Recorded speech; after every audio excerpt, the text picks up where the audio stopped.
Bonjour toutes et tous. Nous voici réunis pour un petit temps de partage dans la divine volonté. Et aujourd'hui, donc maintenant, nous allons faire une petite vidéo sur un passage de la Passion de Jésus. Alors, extrait du livre de Luisa Piccarreta au tome 16 au 4 janvier 1924. Par les mots, que non pas ma volonté, mais la tienne soit faite. Prononcé au jardin, Jésus établit avec son Père céleste l'accord pour la venue du royaume de Dieu sur la terre. Je pensais à Jésus au jardin quand il a dit, Père, s'il est possible que cette coupe passe loin de moi. Toutefois, que non pas ma volonté, mais la tienne soit faite. Bougeant en moi, mon doux Jésus me dit, ma fille, crois-tu que ce fut par rapport à la coupe de ma passion que j'ai dit au Père, Père, s'il est possible que cette coupe passe loin de moi? Pas du tout. Il s'agissait de la coupe de la volonté humaine.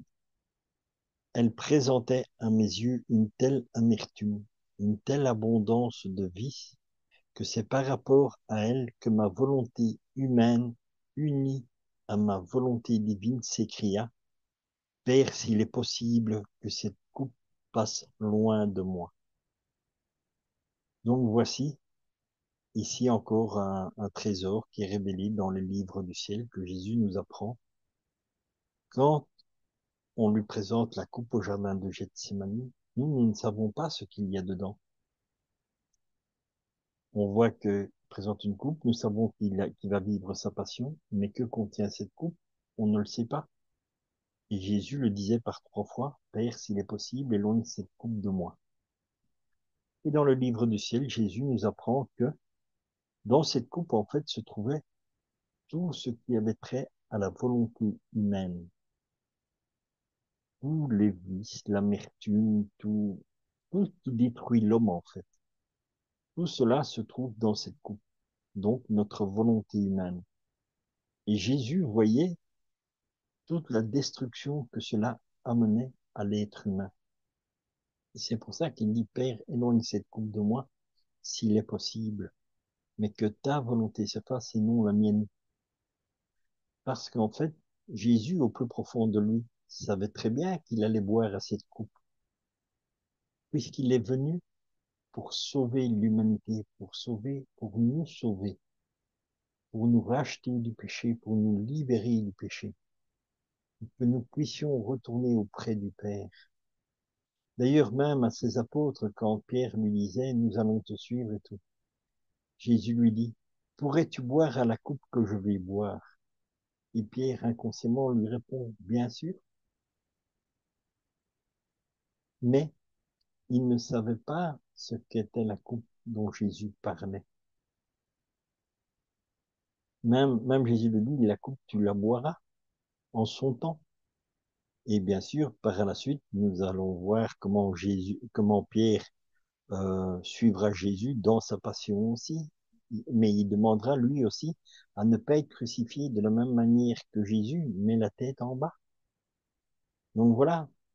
Et donc, même encore à l'heure actuelle, toutes les personnes que nous voyons qui sont des âmes victimes, comme il y a en Italie auprès de Frère Élie, comme vous avez Anna Jou, euh, Julia Kim, toutes ces personnes sont toujours là pour ramener les âmes auprès du Seigneur, pour vivre la passion, pour boire la coupe de Jésus, afin qu'elle continue sa rédemption, que Jésus continue la rédemption à travers des êtres humains.